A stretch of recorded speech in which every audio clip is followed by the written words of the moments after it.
नमस्कार बंधुरा उमा फूड किचेनेर आरो एकटी नतून पर्वे आपनादेर सबाइके स्वागत।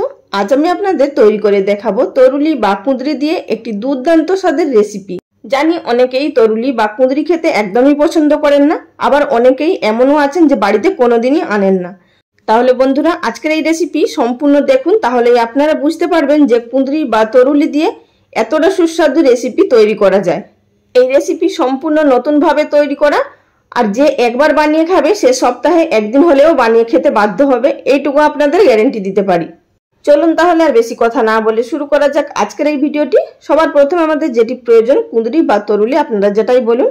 আমি এখানে 400 গ্রাম নিয়েছি, আর এটিকে প্রথমে আমাদের খুব ভালোভাবে পরিষ্কার জল দিয়ে ধুয়ে নিতে হবে, কারণ কুঁদরির গায়ে অনেক নোংরা থাকে, তাই এক দুবার অবশ্যই ভালোভাবে পরিষ্কার জল দিয়ে ধুয়ে নেবেন। তো আমি এখানে দুবার জল পাল্টে ধুয়ে নিয়েছি। এবার এগুলোকে আমরা কেটে নেব। তবে আমি এখানে কেটে নিচ্ছি এক একটা কুঁদরি 2 পিস করে, মানে মাঝখান দিয়ে কেটে নিচ্ছি। আপনারা চাইলে 3 পিস করেও কেটে নিতে পারেন, তবে এখানে যেহেতু ছোট ছোট কুঁদরিগুলো আছে তাই আমি এখানে 2 পিস করে কেটে নিচ্ছি, আর যেগুলো বড় আছে সেগুলোকে 3 পিস করে কেটে নিচ্ছি। তো বন্ধুরা এখানে আপনারা অবশ্যই কচি দেখে কুঁদরিগুলো নেওয়ার চেষ্টা করবেন, তবেই কিন্তু এই রান্নার টেস্ট খুবই ভালো আসবে। আর যেগুলো একটু একটু হালকা পাকা আছে তাতে কিন্তু চলবে, অসুবিধা হবে না, কিন্তু খুব যদি লাল হয়ে যায় তাহলে সেগুলোকে আমাদের বাদ দিয়ে দিতে হবে। আর এখানে আপনারা দেখতেই পাচ্ছেন আমি যে কুঁদরিগুলো নিয়েছি প্রত্যেকটা কুঁদরি কিন্তু খুব সুন্দর আছে, একদম কচি আছে। কয়েকটা আপনাদের কেটে দেখিয়ে দিলাম, বাদ বাকিগুলো একই রকম ভাবে কেটে নেব। তো আমার এখানে সমস্ত কুঁদরিগুলো কেটে নেওয়া হয়ে গেছে। এবার আমরা কেটে নেব আলু এবং পেঁয়াজ। আমি এখানে 3টে মাঝারি সাইজের পেঁয়াজ নিয়েছি আর একটি বড় সাইজের আলু নিয়েছি। আপনারা অবশ্যই এখানে আলু পেঁয়াজটা আপনাদের পছন্দ অনুযায়ী নেবেন, তবে কিন্তু এখানে পেঁয়াজের পরিমাণটা একটু বেশিই থাকবে। আর আমি এখানে এক একটা পেঁয়াজ 6 পিস করে কেটে নিচ্ছি। আপনারা দেখেই বুঝতে পারছেন যে এক একটা পেঁয়াজ 6 পিস করে কাটা হচ্ছে, ঠিক এভাবেই আপনারাও কেটে নেবেন। আর আপনারা যদি বড় সাইজের পেঁয়াজ নেন সেক্ষেত্রে 8 পিস করে নেবেন আর 2টো পেঁয়াজ নেবেন, তাহলেই কিন্তু হয়ে যাবে। এখানে আলুটাকেও আমি একটু পাতলা পাতলা করে এবং লম্বা লম্বা করে কেটে নিচ্ছি।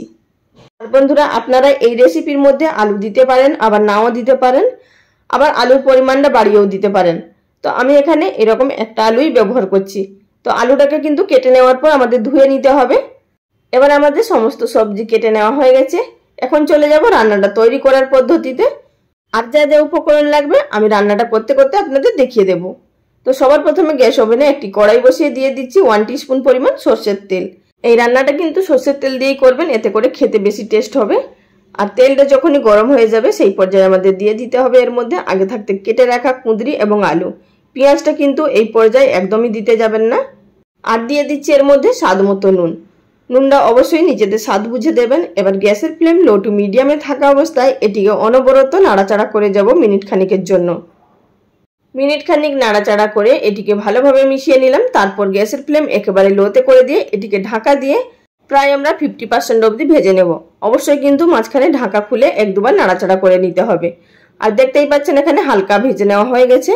ঠিক এইভাবেই আমাদের ভেজে নিতে হবে প্রথম অবস্থায়। তারপরে এর মধ্যে আমরা এড করে দেব আগে থাকতে কেটে রাখা পেঁয়াজগুলো।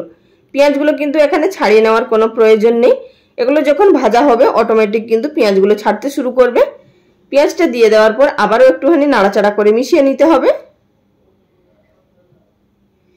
মিশিয়ে নেওয়ার পর আবারও গ্যাসের ফ্লেম লোতে থাকা অবস্থায় এটিকে ঢাকা দিয়ে রান্না করে নেব প্রায় 70% অবধি। তবে কিন্তু তার মাঝখানে অবশ্যই একবার ঢাকা খুলে আমাদের নাড়াচাড়া করে নিতে হবে।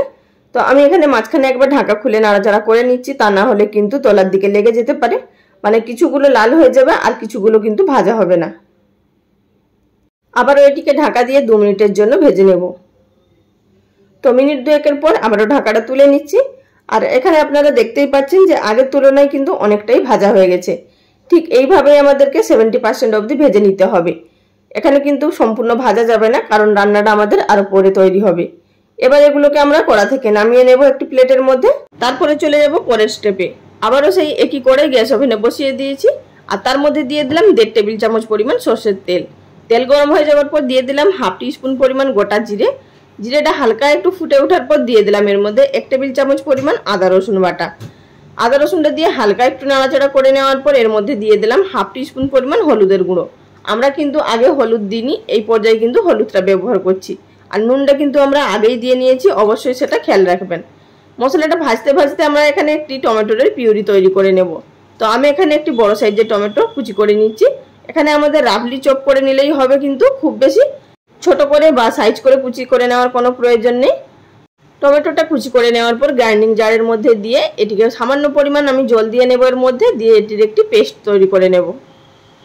তো দেখুন এখানে আমাদের পেস্ট তৈরি করে নেওয়া হয়ে গেছে। এবার চলে যাব রান্নাটার দিকে। যেখানে আমাদের আদা রসুন ভাজা হচ্ছিল তারপরেই কিন্তু আমাদের এটিকে দিয়ে দিতে হবে। আর আপনারা চাইলে টমেটোটা গ্রেট করেও নিতে পারেন। টমেটো দিয়ে দেওয়ার পর আবারও গ্যাসের ফ্লেম লোতে থাকা অবস্থায় ভেজে নেব যতক্ষণ না টমেটোর কাঁচা গন্ধ যাচ্ছে। তারপর আমি এর মধ্যে এড করে দিলাম 1 টেবিল চামচ পরিমাণ বেসন, হাফ টিস্পুন পরিমাণ লঙ্কা গুঁড়ো মানে ঝাল লঙ্কার গুঁড়ো, হাফ টিস্পুন পরিমাণ red chili powder, half teaspoon পরিমাণ জিরে গুঁড়ো আর হাফ টিস্পুন পরিমাণ ধনে গুঁড়ো। অবশ্যই কিন্তু এই মশলাগুলো ব্যবহার করবেন আর বেসনটাও কিন্তু অবশ্যই ব্যবহার করবেন। আমি এখানে যে পরিমাণ উপকরণ নিয়েছি তার জন্য 1 টেবিল চামচ বেসনই কিন্তু যথেষ্ট। এর থেকে বেশিও নেবেন না, আবার এর থেকে কমও নেবেন না, কিন্তু বেসন অবশ্যই এড করবেন। সামান্য পরিমাণ জল দিয়ে এটিকে খুব ভালোভাবে কষিয়ে নিতে হবে যতক্ষণ না মশলা থেকে তেল ছেড়ে দিচ্ছে।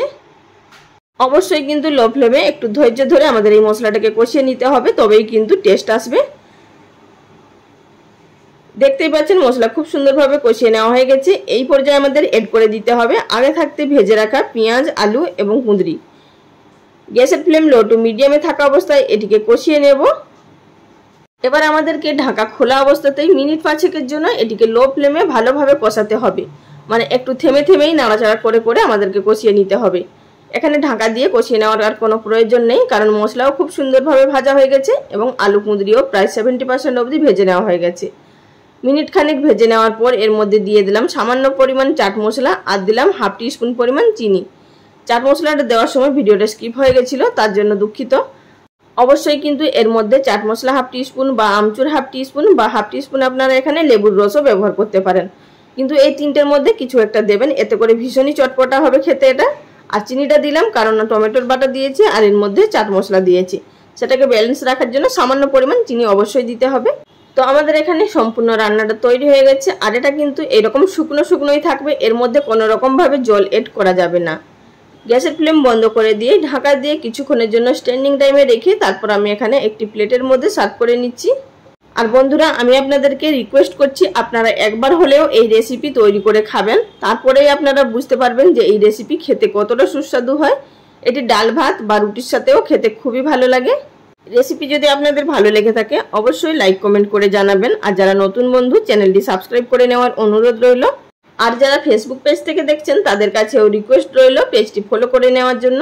আজ এই পর্যন্ত, সবাই ভালো থাকবেন, ধন্যবাদ।